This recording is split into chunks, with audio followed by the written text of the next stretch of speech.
síndrome de Tourette é a que tem a manifestação de tiques nervosos e cacuetes, que tem a ver com a dopamina, serotonina, que são os neurotransmissores que levam os impulsos cerebrais às células.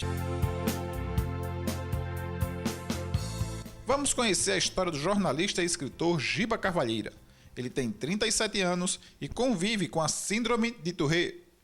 A síndrome de Tourette foi caracterizada na minha vida a partir dos 4 anos de idade, quando eu comecei a balançar a cabeça, piscar o olho e estirar a língua. Naquela época não tinha o diagnóstico, não sabia nem que existia o nome dessa síndrome, não é isso? Então eu resolvi escrever um livro. Eu já tinha publicado 2 outros livros, que foi O Sacerdote da Medicina e O Universo Submerso, que é um romance ficção, e o outro é uma biografia, e resolvi escrever esse livro. 2 anos estou tentando publicar e não estou conseguindo. Veja bem, no livro eu conto toda a trajetória da doença na minha vida, a partir do momento que ela foi manifestada. Por exemplo, quando ocorreu o primeiro problema social dentro da síndrome em relação a mim. Na 3ª série eu piscava o olho, como eu já dizia, balançava a cabeça, estirava a língua, ninguém sabia do que era, achava que era problemas psicológicos, e tinha uma determinada professora minha que se irritava com meus tiques. Um determinado dia, essa mesma professora, numa atitude antidicente, jogou um giz na minha cara. Então, para aí você começa o primeiro capítulo do livro. Eu falava dando supapo na garganta, soluçando, gritando, falando feito um bode, falando feito um pato, imitava ações, dava tonalidades distorcidas na minha voz. Por exemplo, na minha adolescência eu ganhei o apelido de Gago. Durante todo o ginasial, o pessoal me chamava de doido. Eu só fui perder esse apelido de doido quando entrei no científico. Eu contorcia o rosto, balançava a cabeça, piava, soluçava, piscava o olho, contorcia minha face de todas as maneiras. Então isso me levou já, desde cedo também, a buscar uma fuga, que foi a bebida. Quando eu bebia em excesso, das 2 umas. Ou quando eu ficava muito bêbado, praticamente meus tiques sumiam, ou eu fugia da realidade e esquecia que tinha aqueles tiques. Isso me atrapalhava até para arrumar uma namorada, isso me atrapalhava para fazer amizades. Então, chegando na fase adulta, eu optei por fazer jornalismo, e tentei várias vezes a faculdade, só existiam 2 aqui em Recife, consegui finalmente entrar.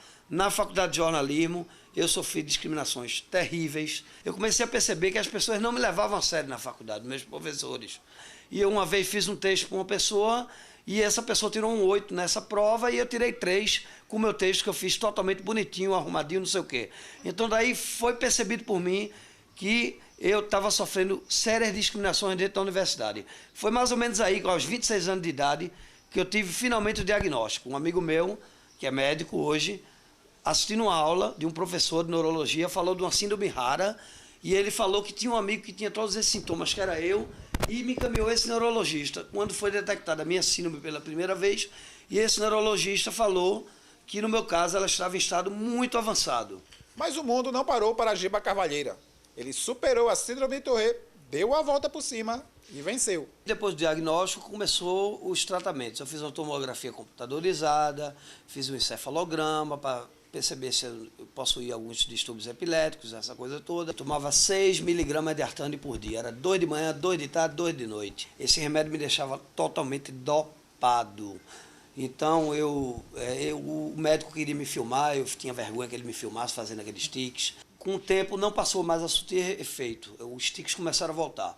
Para me desintoxicar do Artane, eu voltei a beber. E aí eu fiquei enlouquecido, porque eu bebia, tomava Artane, não sei o que, foi uma loucura, o pior momento da minha vida. Mas enfim, desintoxiquei do Artane e depois de 1 ano voltei no neurologista de novo. Tentamos a Ritalina. A Ritalina, ao contrário do Artane, me excitava, não me deixava calmo. Foi logo descartada a Ritalina. Mais uma vez, fugi do meu neurologista. Depois de um tempo, voltei para o neurologista chorando, com os tiques totalmente estourados, eu piscava o olho, eu não conseguia nem ter consciência, eu não conseguia dirigir carro, não conseguia fazer nada. Tinha batido várias vezes o meu carro, porque eu piscava o olho, não sei o que e tal. Então, foi aí que ele disse, vou repassar teu caso para uma psiquiatra. E foi aí, nesse psiquiatra, que eu finalmente consegui encontrar a risperidona, que foi um remédio que totalmente tirou os meus tiques. Então, hoje eu tomo 4 miligramas de risperidona, tomo cloridrato de nortriptilina para combater como antidepressivo, tomo alprazolam para combater meu distúrbio do sono e, enfim, tomo essas 3 medicações. E desde esse dia até hoje eu não parei de tomar essa medicação, meus tiques foram controlados. Mas aí veio o problema. Eu levei uma rasteira do alcoolismo definitiva. E como foi essa rasteira do alcoolismo, Giba? Eu achando que poderia tudo, resolvi entrar numa universidade nova de publicidade. E aí foi que achava que eu era o super-homem. E aí comecei a beber, comecei a beber todo dia, larguei a faculdade, ganhei 10 quilos, minha cara ficou inchada, bebi, tomando as medicações, bebi, mas os tiques não voltaram mais. Foi aí que eu tive uma pancreatite. Foi aí o meu verdadeiro fundo do poço. Quando eu saí dessa pancreatite, basicamente, como eu falo aqui no livro, no último capítulo, De Volta à Vida, foi quando eu realmente voltei ao mundo dos normais, sem usar nenhuma droga, sem usar mais a bebida. E foi quando eu realmente consegui vencer. Escrevi esse livro em 15 dias, escrevi outro livro, estou aqui batalhando para ver se eu publico essa Síndrome de Tourette. Está sendo muito difícil pelos cartéis das editoras do sul do país. Giba, e quem quiser lhe apoiar para a publicação desse livro, como é que faz? Bem, eu vou te passar meu e-mail, que é o gibacarvalheira@hotmail.com. O telefone da minha residência, que é o 81-3341-5732. E o meu celular, que é o 81-9138-8596. É só entrar em contato, quem tiver interessado, que eu acho que a gente pode fazer uma boa parceria. Bom, pessoal, e essa entrevista com o Giba vai ficando por aqui. Mas Giba ainda vai aparecer muitas vezes no nosso programa. Ele vai ser um colaborador da gente, não é isso, Giba? Está fazendo parte do Vencer também. Pois é, James me convidou para ser repórter dele e foi com muito orgulho que eu aceitei isso e já temos até uma pauta para fazer aí. E eu vou ser repórter, vou colaborar com ele, vou exercer minha função de jornalista finalmente, né, depois de tanto tempo, que eu estava só dedicado a ser escritor, e eu estou voltando, retornando ao jornalismo com essa grande oportunidade que meu amigo James Alcides está dando.